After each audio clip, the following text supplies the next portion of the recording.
Some years ago, Dick and I began to speak about the implications of his work in developing internal family systems on large-scale systems, teams, organizations, societies, and beyond. And that's the intent for this conversation, is to explore what contribution internal family systems as an approach, as a practice, as a model, can make and is making to our understanding of larger systems and our intervention with larger systems. Welcome back to Integral Voices, convened and produced by the Center for Transformative Learning at Meridian University. Today's episode features a conversation between Aftab Omer and Richard Schwartz titled Rediscovering Goodness, Trauma, Culture, and the Adventure of Democracy. Thanks for listening. Welcome to Integral Voices, the podcast for Meridian University's Center for Transformative Learning. Richard Schwartz, also known as Dick Schwartz, is now very well known as the creator of internal family systems. Dick began his professional work as a family therapist and wrote one of the textbooks of family therapy that we have used for years and years in our family therapy courses at Meridian University. Some years ago, Dick and I began to speak about the implications of his work in developing internal family systems on large-scale systems, teams, organizations, societies, and beyond. And that's the intent for this conversation, is to explore what contribution internal family systems as an approach, as a practice, as a model, can make and is making to our understanding of larger systems and our intervention with larger systems. So, Dick, I'm happy to be having another conversation. I am too, Aftab. Always great talking to you. So, shall we begin with the bold and provocative title of your most recent book, which is No Bad Parts? Yeah. What I'm curious about your process of arriving at that title. I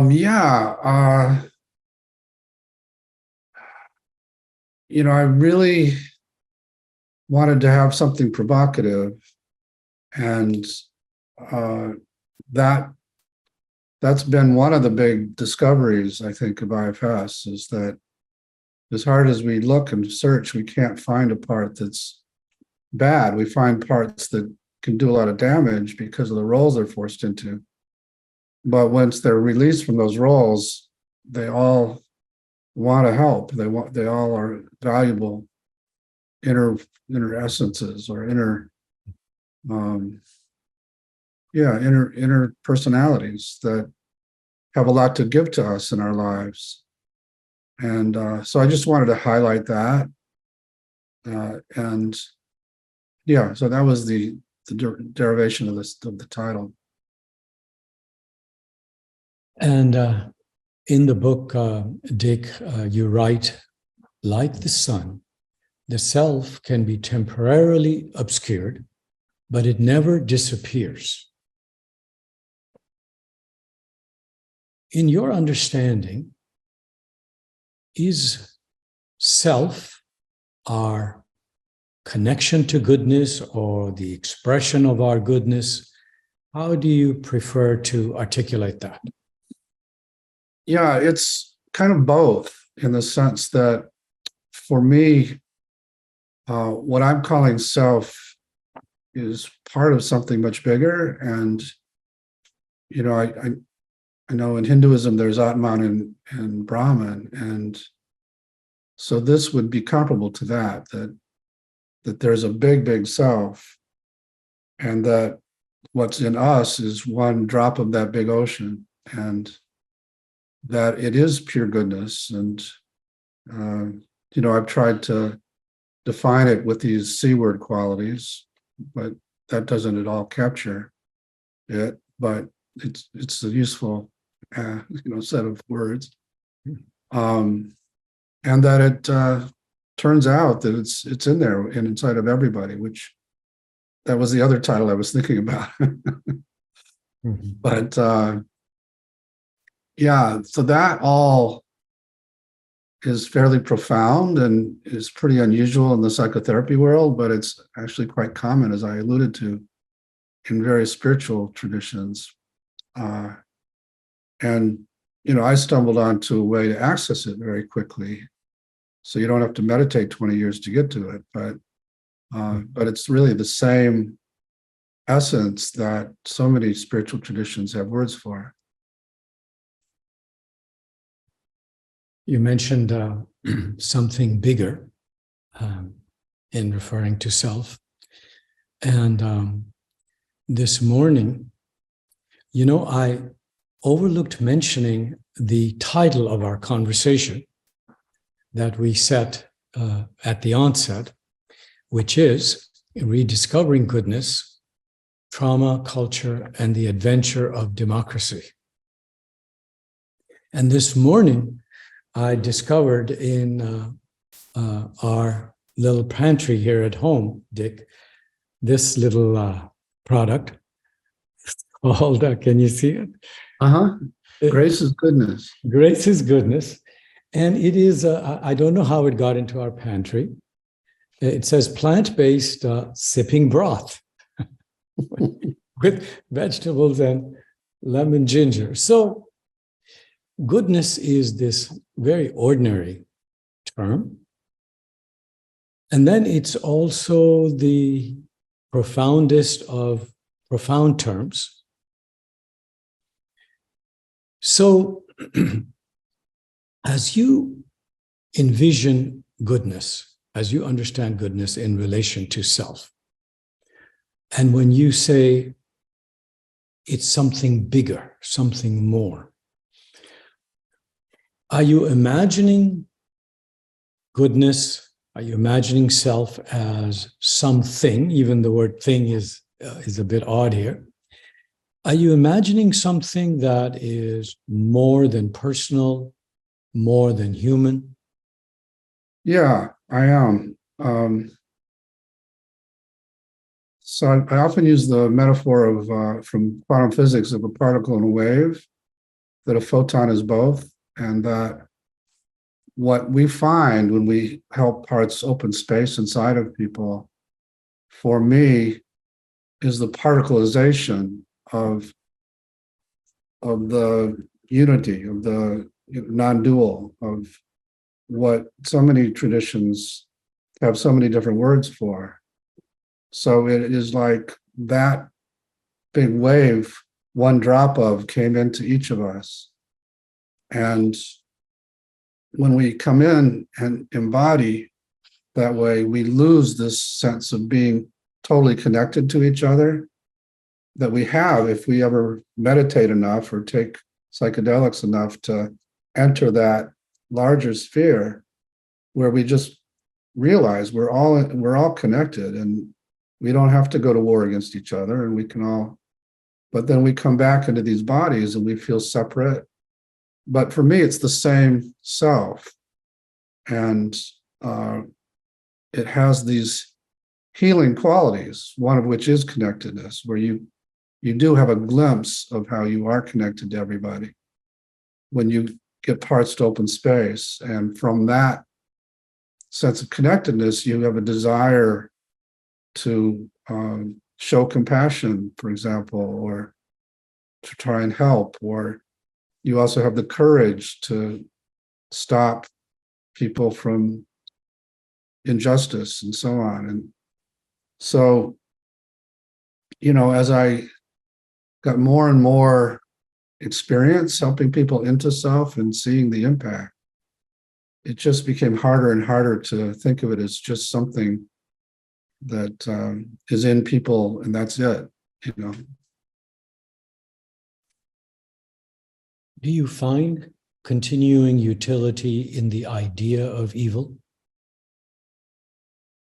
That's a bit of a challenging question. So there were many years where I didn't, and I really thought there's no such thing as evil. And what people considered that to be was just parts that were misunderstood. And then I ran into these things that we would try to get to admit that they had some positive intention, but they would just go on and on saying, no, they just wanted to hurt the person or hurt other people.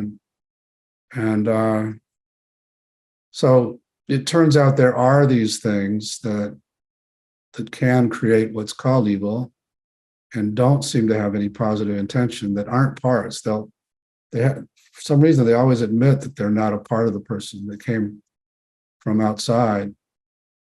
And we learned through trial and error how to send them packing. And so it really shook me up, because I really had bought into the idea that there wasn't anything evil. And as I explored that, some of the guidance I've got is that we came here to learn lessons to this earth school, and we wouldn't learn much if it weren't for these things. And that we also create them. The violent action creates these energies that are floating around and can get inside of people and become a vicious cycle that way. There's actually a guy named Robert Falconer that just wrote a book on this topic, what we call unattached burdens, which for years I begged him not to write, because I really didn't want IFS to be seen as woo-woo. And then my guidance was, no, he's supposed to write this. You don't have to be that connected to it. Mm-hmm. I remind you, Dick, you introduced Bob Falconer and I to each other. Oh, and got that. Yeah. And so we have spoken, and just to let people know that you and Bob Falconer co-wrote this book on multiple selves, taking a very broad look at all the different directions that the understanding of the multiplicity, or we could say modularity of consciousness, has come to our attention, and both from psychology, not psychology, science, not science. Mm-hmm. So if there was any further need for a multi-perspectival way to understand the reality of multiplicity, then that book has done a really good job of gathering the evidence together. And so we've begun, in a way, our conversation, Dick, exploring the reality of goodness. There's a line from Van Morrison, one of his songs, where he says, I forgot love existed. And there is a way in which we can forget that goodness exists. And when you speak about the self as something bigger, more than personal, more than human, we're speaking about what philosophers would call the ontological nature of goodness. And this relationship between goodness and evil, of course, has been reflected on for at least 2,500 years. We know, and likely longer. And there's one line from a Jewish teacher that you likely know of, the Baal Shem Tov. Mm-hmm. And his statement at one point was, evil is the very throne of goodness. Mm. And people have reflected on what might he have meant by this, and we don't know what he specifically had in mind. But as we move our conversation as intended towards the collective, towards larger systems, we'll be asking, at a collective level, when harm takes place at a collective level, when harm can even come from institutions that appear to be democratic. So when electoral democracy elects, as happened in Germany, elected Adolf Hitler. Yeah. So we know that large systems function in ways which can do great harm. In what way do you make sense of harm or evil? I'll just play with the terms a bit here. Happens at a large scale. What have you been understanding about that? Yeah, so I'm still quite interested in the impact of trauma on systems at all levels. And when, I talk about individuals having these exiled parts and that feel very alone and cut off and shamed for various reasons, and then being dominated by these very macho kind of never let them see you sweat and disdain for weakness parts and striving competitive parts. So I work with lots of individuals that come in that way, but you can also see countries that way too. So my take is when a country has suffered enough trauma and has, partly as a result, enormous numbers of exiles, and they become increasingly dominated by similar kinds of parts, so that everybody is out for themselves and feels disconnected and also sort of worthless because they don't have pride in their work. They don't even have work. I think Bernie Sanders was saying 60% of the populace here lives paycheck to paycheck. And so when there's that level of fear and anxiety and pain and feeling like you don't belong, that's kind of ripe territory for these very pernicious ideas. And because people in that exiled state are very vulnerable to anything that's going to make them feel better. And so in our culture right now, there's this huge debate about freedom of speech and whether we should be regulating what kinds of lies get distributed and whether we should. And I'm sure it was true at the same time in Germany. But the ability now with social media and all the outlets of that similar kind of propaganda that was happening in Germany to happen writ large, because it gets spread so fast, so far, and there really aren't any restrictions, makes a system like the United States very vulnerable to the kind of violence we're watching and the kind of attempted coup and all of that, because there are so many unhappy people, and you combine that with these crazy ideas, and then you have a really dangerous combination, and also with a leader who can spread them sort of without, like the CNN interview recently, just went through all of his lies, and nobody she tried to challenge him, but it still was a platform for him.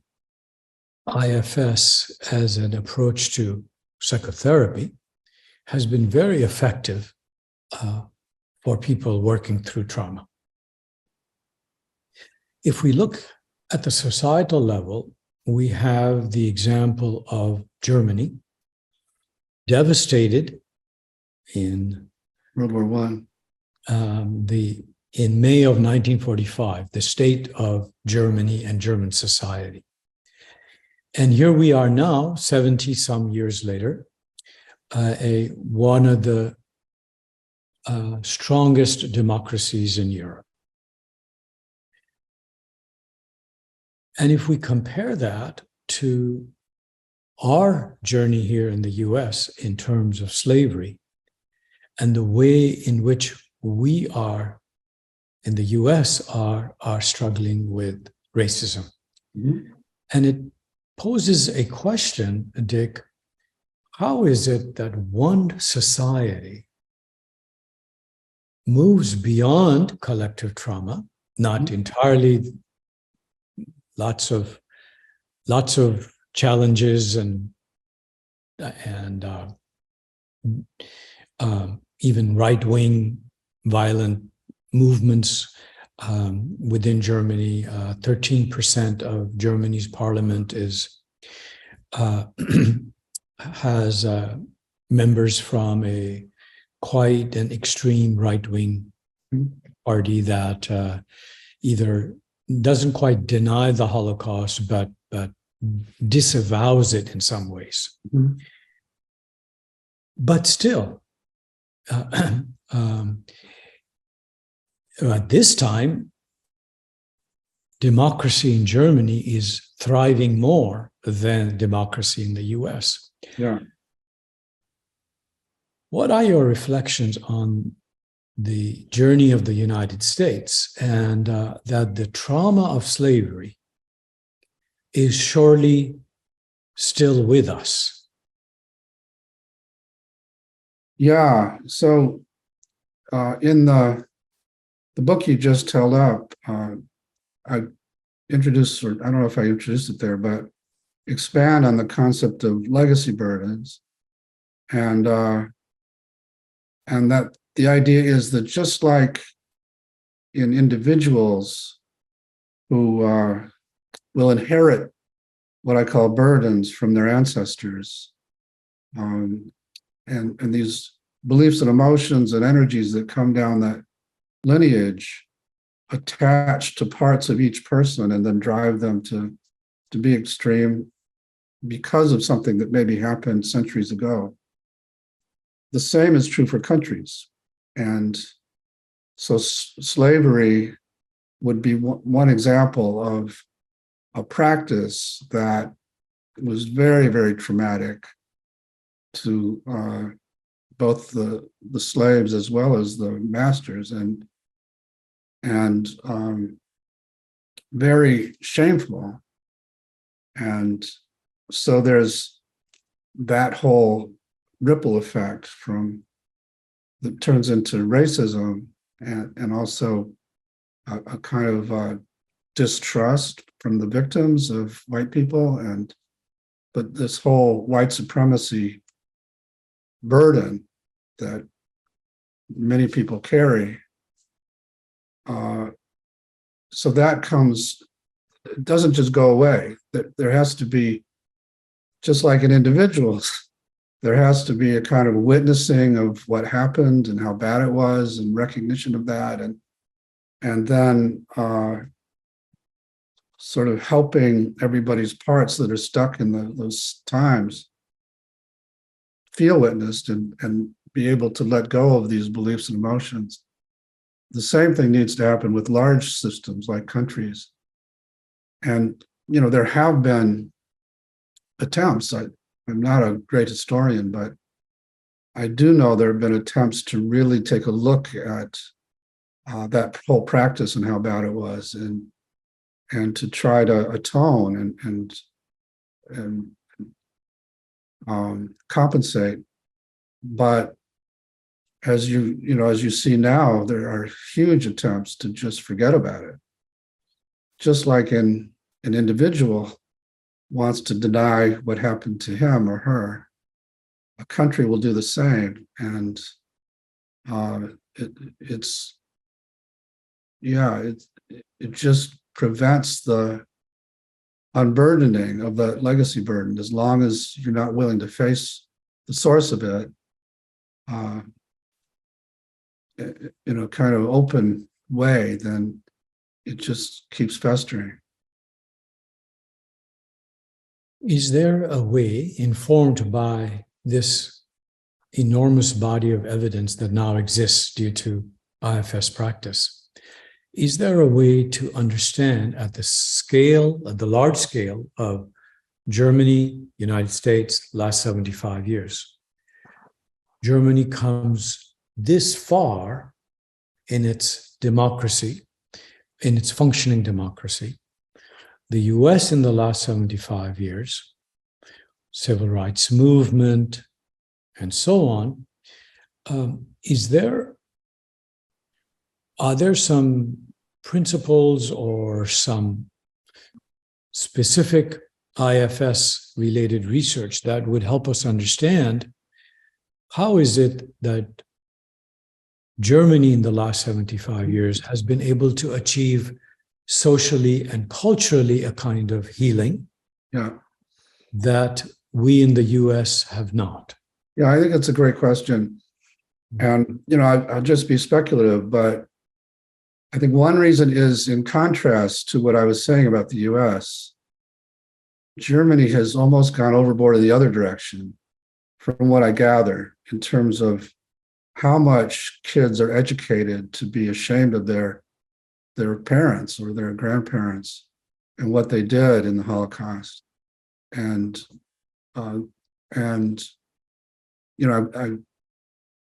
there were some years where I was doing a lot of work in Germany with IFS. And I was just amazed because we would find these parts that were stuck in school when they learned about what their parents did. And so there was a big attempt by the government to really counter, to really face, I guess, the horror of what the population had bought into, and had a kind of never again philosophy about it. And so I think a combination of that and the sort of European general, but particularly in Germany, socialistic approach where people aren't suffering there in the way they are here, because it's far more individualistic here. And so it isn't, so there is a kind of safety net that we don't have. And so you don't have people that we have here living in that same level of constant anxiety and fear and poverty. And so I do think that that's a big difference. There just aren't as many exiles with the rawness that there are in this country that are prey to those kinds of ideas. I'm remembering, Dick, that right at the onset, you named the organization that was stewarding the unfolding of IS, the Center for Self-Leadership. Mm-hmm. So you brought in the term leadership very early on, mm-hmm. even during the time when your work, I am guessing, was entirely or almost entirely focused on individuals, couples, and families. Mm-hmm. And yet you put that much emphasis on leadership. Mm-hmm. And so there seems to be a really important intuition there, which could be, in a way, our bridge to large systems. Yeah. Just from working, particularly with individuals and, but also, as you say, couples, and seeing the impact when people access what I might call the critical mass of self, when parts open up enough space that self can really emerge and begin to take more leadership. And I mean, one of the beautiful things about being an IFS therapist is you get that you just get out of the way at a certain point, and the client starts to know exactly what to say to these parts, and the parts who had seemed so oppressive and huge sort of melt. They don't disappear, but they they'd been waiting. It's sort of like parts, for me, it's like a bunch of little kids who got like Lord of the Flies. They had to take on these very extreme roles, but they're waiting for some adult to show up who can really show them, you don't have to do this. You can trust me to do it. And so as I would see that happen in individuals, and then in working with couples, if you could hold each partner in self as they talk to each other and not let their protectors jump in and do the talking, how quickly their relationship would heal. I did start to think, maybe there's some critical mass of self that if we can bring to any large system would have the same kind of impact. And now, as we're experimenting with that, it turns out to be the case that there are many people now bringing at least IFS informed coaching, for example, or social activism, and finding that, that self, getting some kind of critical mass of self, really just by itself begins a healing process. I'm hoping that towards the end of our conversation, we can explore research directions here in terms of the transformation of cultures and transformation of societies. When you look back 30 or more years, what do you find in terms of your own thinking that you invoked leadership so early on? Initially, when I ran into self, I thought, okay, here's a good inner parent, basically, or that kind of thing. And that idea, I think, was around in the inner child movement and sort of all of that. But the longer I stayed with it, I could see that it wasn't just a parent, that it was more of a leader that had many different capacities. And so leadership just became a much more appropriate word for what I was witnessing. It felt like, I think that's the best I can do with that answer. Yeah. And that not only there was this presence of a leader, that this leader was a democratic leader. Yeah.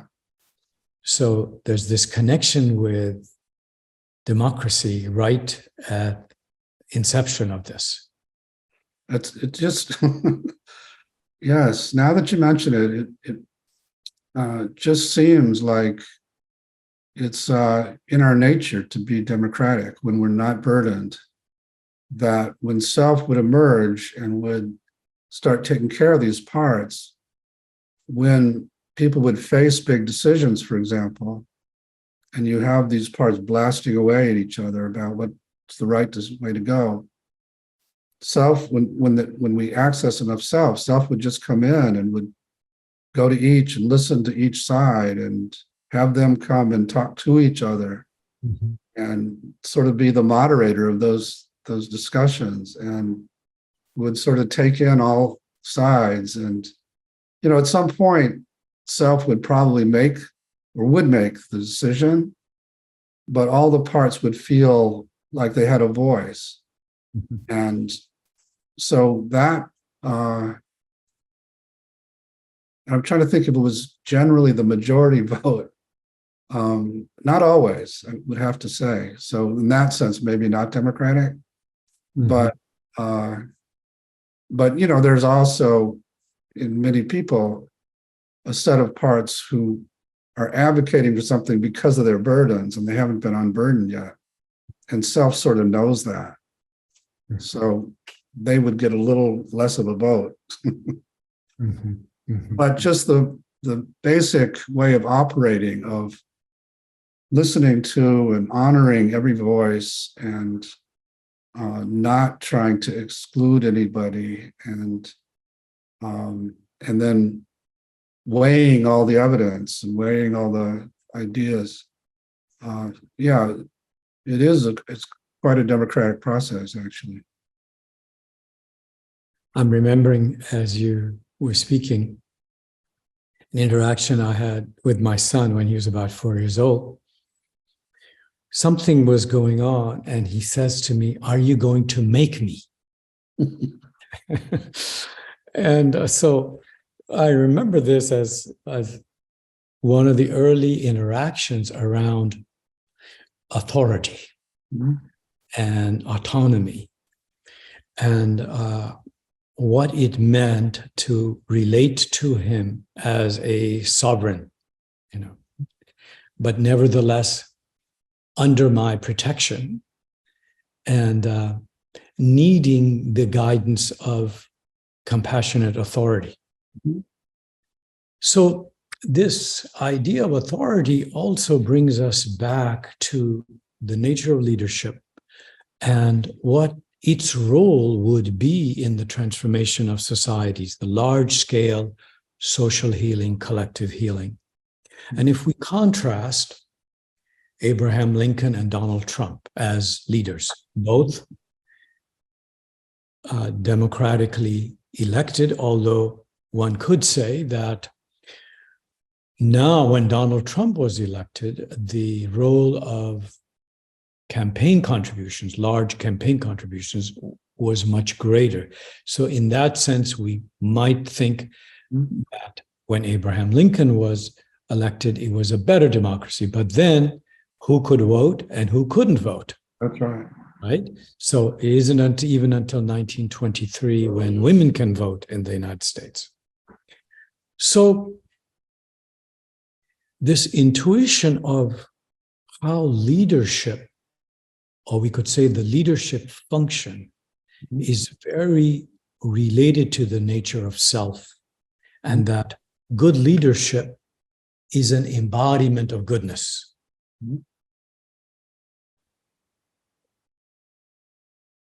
So what are some questions we could ask ourselves that would be good directions for research about social healing? Again, I'm not a pure researcher either, but as I do try to expand this to larger systems, if there was a way, like if there was a self-leadership scale or something like that, so that, the goal becomes to have the leaders of the system access a lot of self, because self is contagious.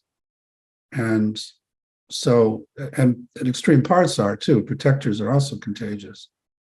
So the culture of a company or the culture of a society will often totally reflect the level of leadership of the level of self-leadership or self-access of the leaders. And so, when I go to do a talk like I'm having with you, I have parts that'll get nervous, and what if I forget to say this, or what if and I'll just say, okay, I hear you, and just trust me to handle this. Just relax. And I'll feel these C-word qualities coming into my body, including a kind of energy that I know is what we call self-energy. And when I'm in that place, I can be a very collaborative. I can have lovely conversations like we're having. And I don't feel a big agenda to prove that I'm smart or all that stuff. And so in that way, I can be a good leader. And my leadership of my community has improved enormously over the years as I've been forced to confront some parts of me that did have agendas and did try to silence people and so on. And I was lucky to have people that didn't desert the community and instead confronted me. And if I'm proud of anything, it's that I listened to them and I worked with the parts that were doing that. And so if we could have leaders at all levels begin to access those C-word qualities and notice as they're doing their leadership, how much of that is in their body versus these extreme parts.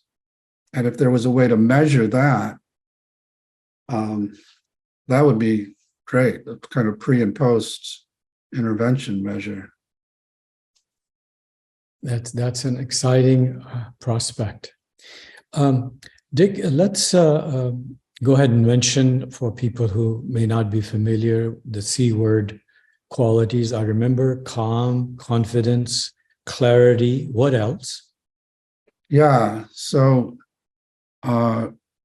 confidence, you said. Yeah. So calm, curiosity, which is sort of foundational, and then confidence and compassion, and then creativity and clarity and connectedness. And it seems like I forgot one. Is that 8? I wasn't counting, but the word that is with me at this moment is care. Care and compassion are pretty close. Yeah. True. Yeah. And there's a movement lobbying for a 9th, which is choice. So I'm thinking about that. Yeah. It's nice how it invokes autonomy and sovereignty. And autonomy can become very, very problematic. In the sense of, shall we, we say, well, Donald Trump seems to be autonomous, but autonomy, which part's autonomy? Exactly. So that's partly why I haven't gone with it. I mean, it does seem that when you're in self and your parts have these impulses to do extreme things, you have more choice to say, not right now. It's, we're not going to go that way. Like you would a kid who wants to go run in the street or something. And we'll talk later about it. So that does apply. But yeah, there is this sort of legacy burden of individualism and autonomy and all of that we have, most of us carry in the United States, that produces a part that, and that's partly why it's so hard to get gun restrictions, or it's so hard to get any kind of restriction on quote unquote free speech, which is just all the propaganda lies, because of that legacy burden of individuality. Individuality, is that the word? No. Anyway, and so, yeah, so choice can be hijacked by a part like that, which is the case with Trump and so many people that invoke freedom of whatever to do whatever they want. And you just made a distinction there, Dick, between individuality and individualism. That's right, individualism. And we could say that actually in individualistic societies, that there is less individuality, less elaboration of uniqueness that is very, very distinct to that person. Mm-hmm. And we could also say that self-leadership enhances the individuality of individuals, families, and systems from there on. Yeah. I think that's a really good distinction between individualism and individuality, because individuality is a good thing, and it as long as it's balanced with some kind of connectedness. But individualism with all the legacy burdens that come with that is partly why our culture is getting so extreme. So I'm thinking here about this little country, Bhutan, that has a king, and they have been very focused on their national happiness, and they are very attentive to caring for their natural resources. And that whatever it is about the culture of Bhutan, people learn to care. Mm-hmm. And they specifically learn to care for the commons. Mm-hmm. And perhaps we can say that goodness too is a commons, like the oceans or the atmosphere. Mm-hmm. And that goodness can be cared for or harmed or attacked. That's right. And so here I go to another statement from your book, No Bad Parts, where you say, the self does not die, or perhaps we could say the self is indestructible. Mm-hmm. And you also say the self doesn't develop. Mm-hmm. So brings us back to this mystery of goodness. Mm-hmm. We know that goodness has its fragilities and can be attacked. Mm-hmm. And that there is some impulse to attack goodness that parts have, and that this can happen at the very large scale of society. Mm-hmm. And one could even say that about the Russia and Ukraine situation, that a better society, a society with more goodness, Mm-hmm. was attacked by a society, although societies don't actually attack societies. It's difficult to imagine this happening without the particular traumatized person of Vladimir Putin. Mm-hmm. That's right. Yeah. I had a number of different trailheads from what you're saying. So if we equate goodness and self, yes, it can't be damaged, but it can be covered over and can be blended with. And that still remains a bit of a mystery to me. You know, if it's sort of like if God is so powerful, then why does he let all these bad things happen? If self has all these great qualities, then why does it allow these parts to totally take over and blend and obscure all that goodness? And it does. And as I asked for guidance about that, again, the main answer is it's part of the lessons here. We're here to learn, to heal and to unburden and to not let that process happen. And if we became fully omnipotent so that we never would allow any of that, we wouldn't learn much.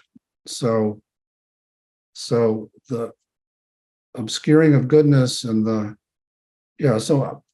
of my goals is to have this process be taught to kids pretty early on, so that if they learn to relate to the parts of them that get hurt in an extreme, get traumatized, with all these C words of compassion and love, and help them heal in the moment. Because trauma isn't traumatizing per se. What's traumatizing is the impact on the internal system. It creates exiles and these protectors.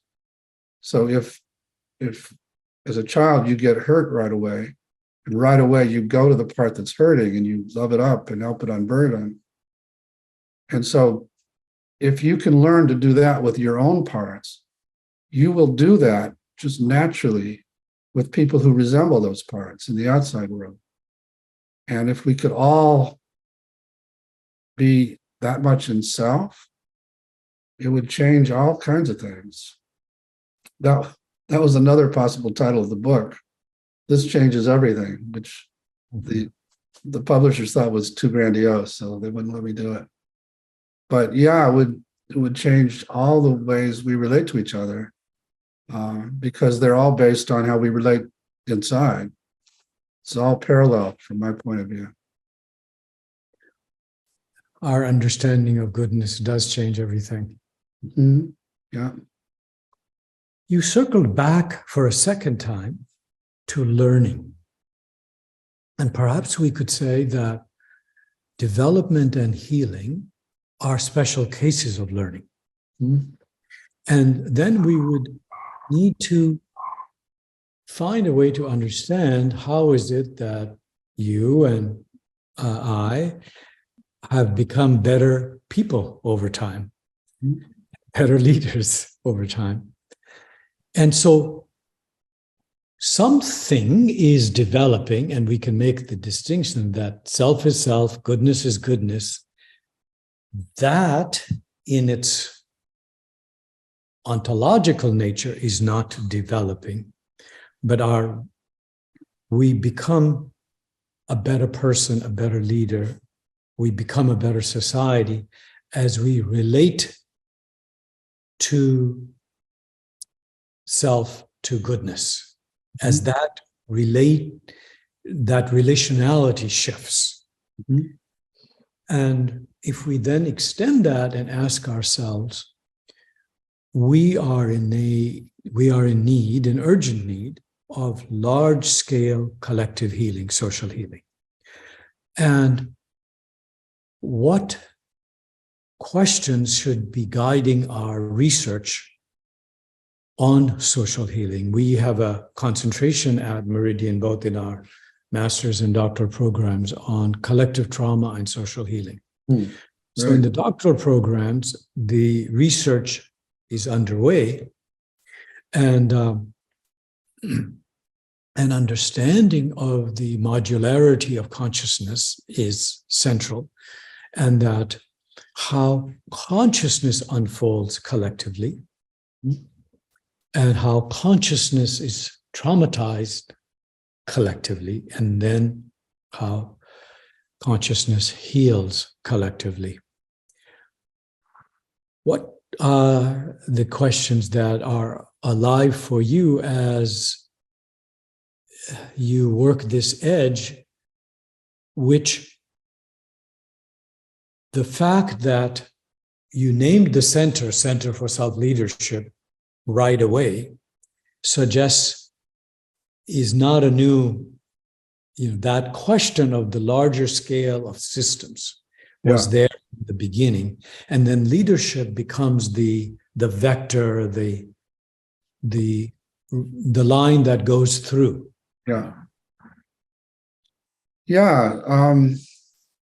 That's some of what I'm trying to explore with Thomas, because it does feel like that's sort of the next step is, how do we scale this? How do we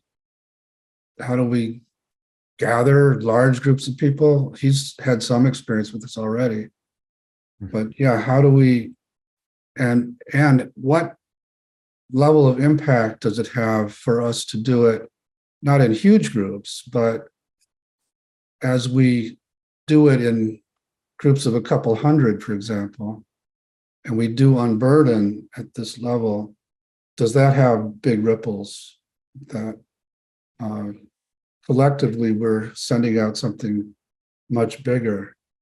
So those are all questions I'm exploring, and I'm not necessarily even considering myself as the person who's going to get to the point where these large scale things are happening. But I'm very interested in any kind of technology or ways of creating that, because I know how to do it in less huge groups, and maybe that's what we need to keep doing, is just that, and it'll have this bigger impact. But if there is a way to scale it, I'm very interested in that. One of the ways we've explored it at Meridian is through experimenting with ritualization. And this connects to the earlier idea you brought up around contagion. Is what is the process by which ideas and practices transmit? We've also focused on what is the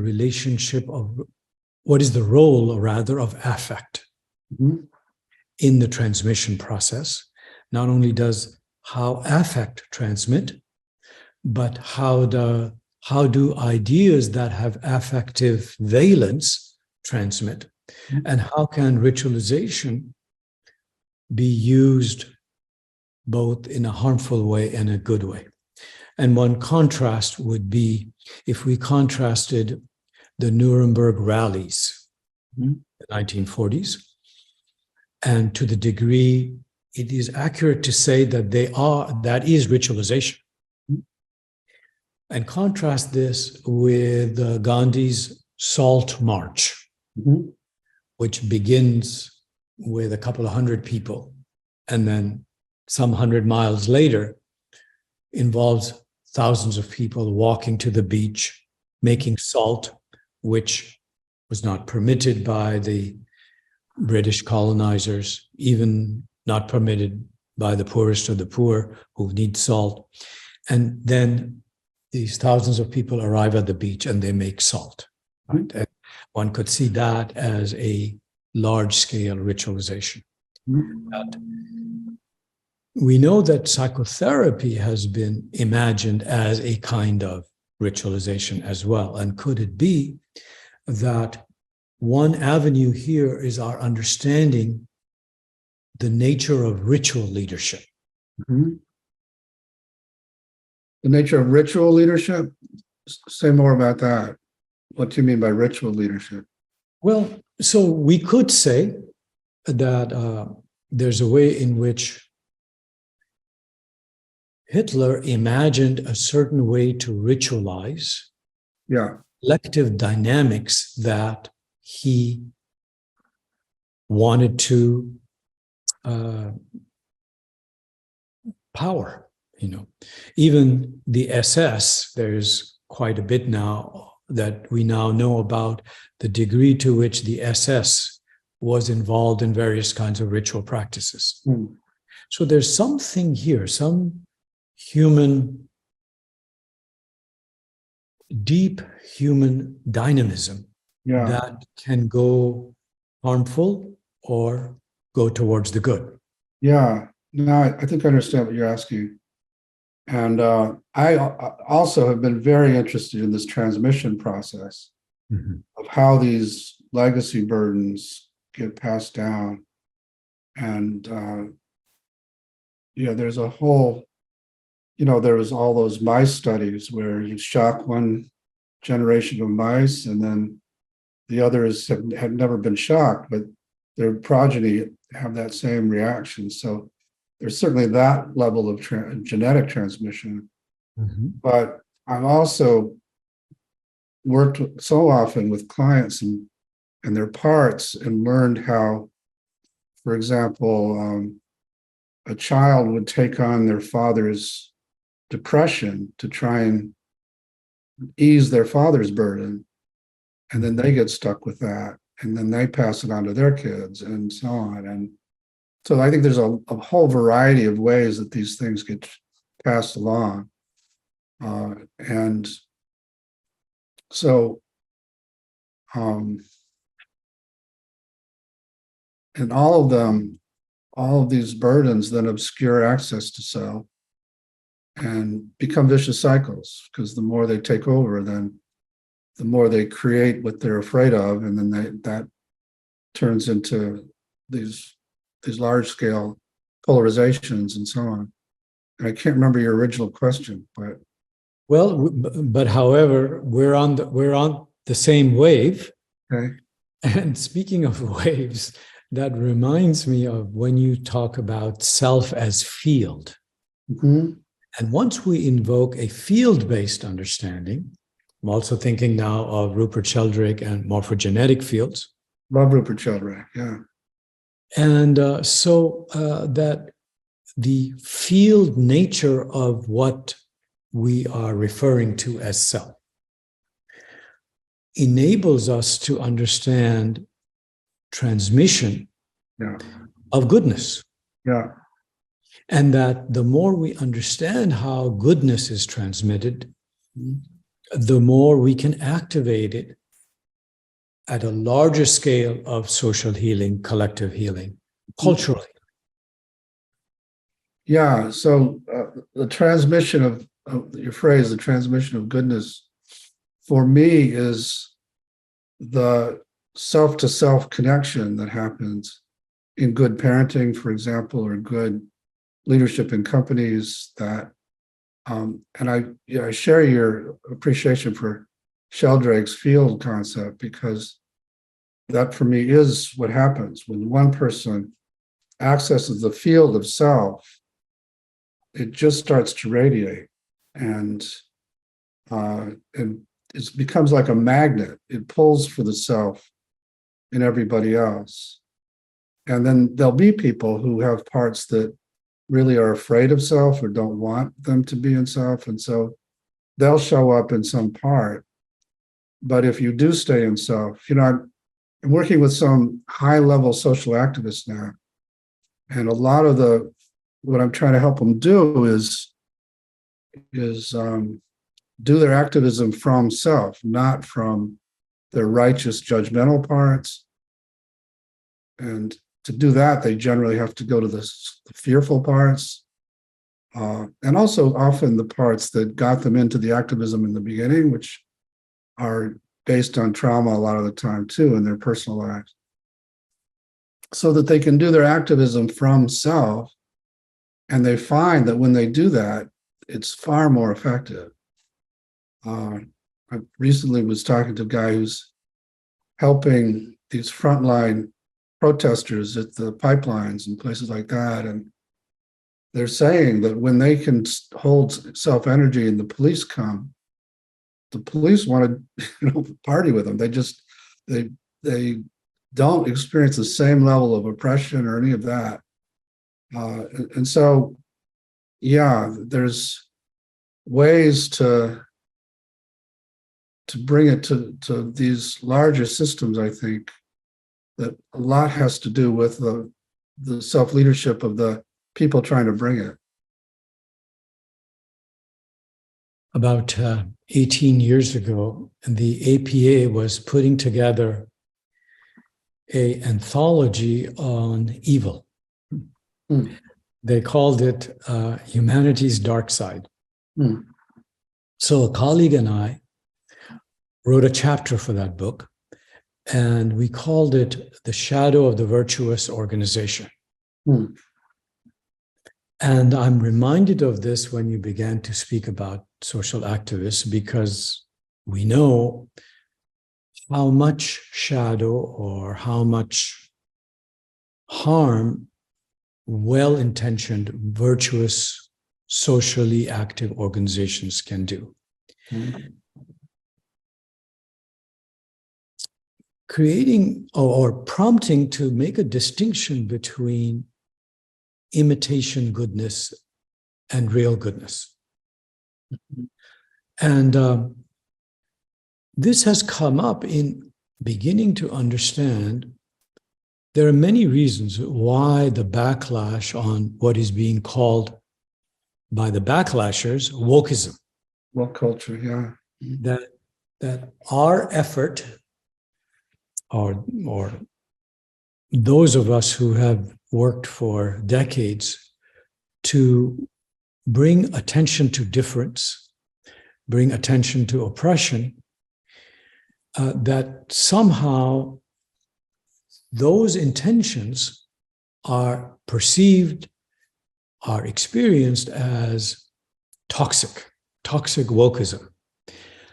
So it raises the question of how good ideas that are embodiments of goodness, turn into their opposite. And that there's something, again, there we could understand better through field phenomena. That systems theory and field theory both suggest that causality is not linear, and that therefore, when an individual or a collective sets out to do good, there are some profound risks, which the Tao Te Ching points to in just one or two verses. Hmm. So, as we set out with these deeper shared intentions around collective healing and bringing our understanding of the theory and practices that IFS and related approaches and models have developed, what shall we be aware of in terms of the unintentional outcomes?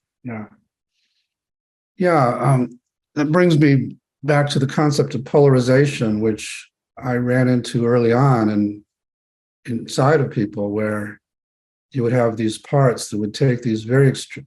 If one part took an extreme position in one direction, some other part would automatically take a position in the opposite direction. And it was like two sailors leaning out over a stable boat, but thinking, if I move in, the other one's not going to, and the boat's going to capsize. So the more extreme each side got, the more extreme the other had to get. And what I found was, if self could go to each of them and reassure them, if you step in, I'm going to make sure the other guy steps in, and then connect to them so they've trusted somebody, and then have the two parts come together and face each other and talk to each other about what they have in common, which is the good of this person, the polarization would kind of melt, often very quickly. And so I've extended that process to larger systems also. There's a guy actually named Bill Isaacs who's taking the process to, he gave me permission to say this, to the IMF and to the World Bank, where he's depolarizing things between the administration and the board by simply having leaders from each come, and he holds them himself while they talk to each other about how what their goals are and how they need to get along in a different way. And it's created this huge shift in that culture. And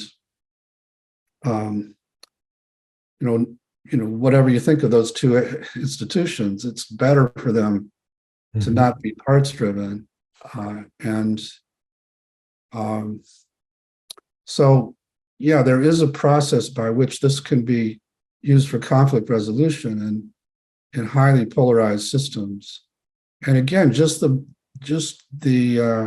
presence of a critical mass of self allows a quick depolarization a lot of the time.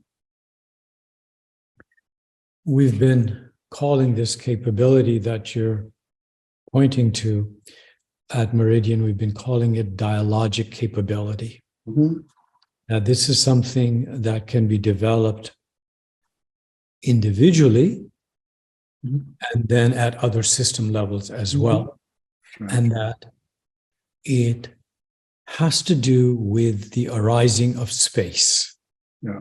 That a field phenomenon, that space, the arising of space, is a field phenomenon.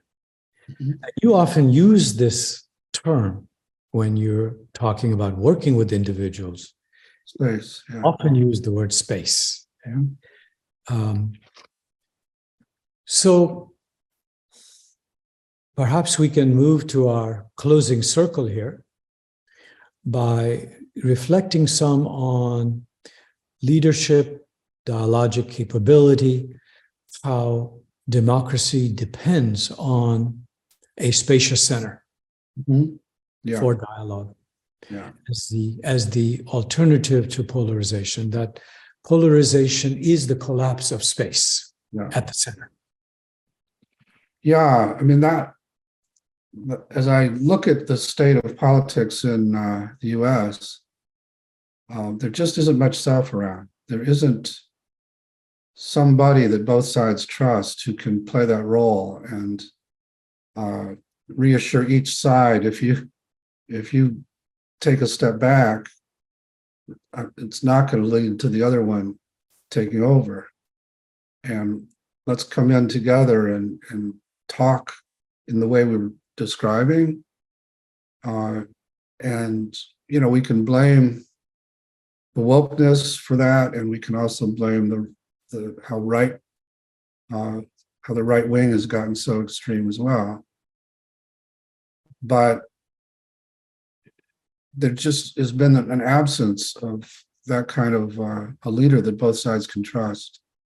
And so, if I had my druthers, I'd be working with the leaders in the Senate and the House and the president to work with their parts so that they can stay in self more, and then have them have these dialogues too, like Bill's doing with the World Banks, for example. And in the absence of self, if you look at individuals who get dominated this much and parts have this level of polarization, they have terrible symptoms. And we do have terrible symptoms. The rates of suicide and drug and alcohol, and there's all kinds of signs that this is a very unhealthy place to be here, which are the same in individuals. When you get that kind of parts domination and parts polarization, you're going to have symptoms that are going to destroy the person ultimately. So, yeah. You might remember Julian Bond, who was the mayor of Atlanta, who was a close collaborator with Martin Luther King, marched with him many times. And he once said, the Republicans are shameless and the Democrats are spineless. So this brings up the question of, we know that goodness has its fragilities. Yeah. But we also know there is a force of goodness. Yeah. And that the health of democracy is associated with the mobilization of this force of goodness. Yeah. You've worked with thousands of individuals and now working with larger systems.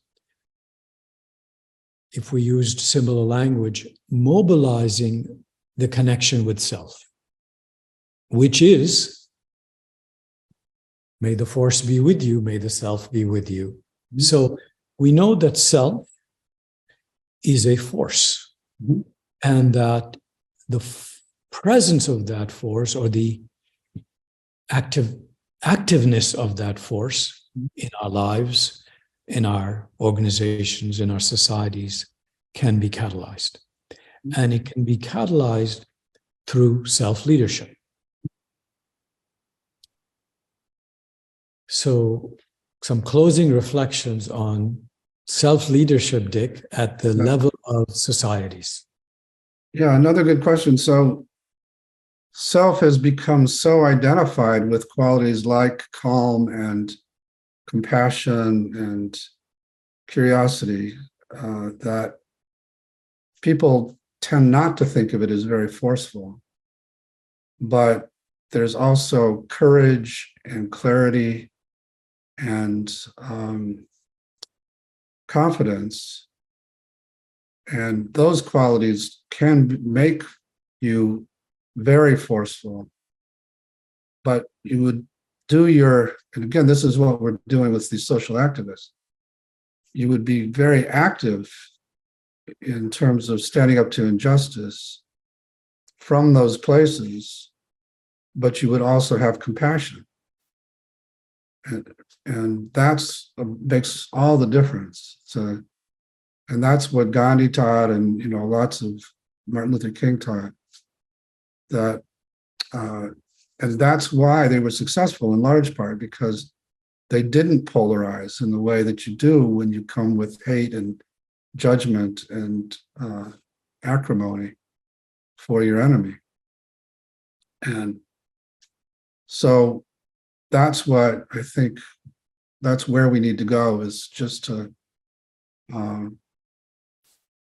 the other thing that self does is that seaward clarity, where you can see injustice. It's like you don't live in denial anymore. And once you get clear about this isn't right, then those other qualities come to bear in terms of mobilizing to change it. So basically, I'm trying to say is that this process of helping people heal isn't just about helping people heal. It's about bringing more self-energy to the larger system, the larger culture, to really heal at a much larger level. And that people are motivated to do that. They're not just, once they get access to self, they're not just motivated to take better care of themselves, although some people are. But it's releasing this force, like you're saying, that really tries to improve the field in general. It would be good to have a list of qualities of the good society, like the 8 C words at that system level, and then have research that is specifically attuned to those qualities. How does a particular quality arise and consolidate within a society that is self-based? So, for example, on that short list, perhaps democracy might be the first such quality, in that if that quality is there, that implies space. And then the other qualities could potentially arise in that space. Yeah, and as you were saying earlier, it needs to be an unblended, if I'll use a phrase from IFS, unblended democracy, because our democracy is very blended with wealthy people because of these laws we passed recently about campaign finance.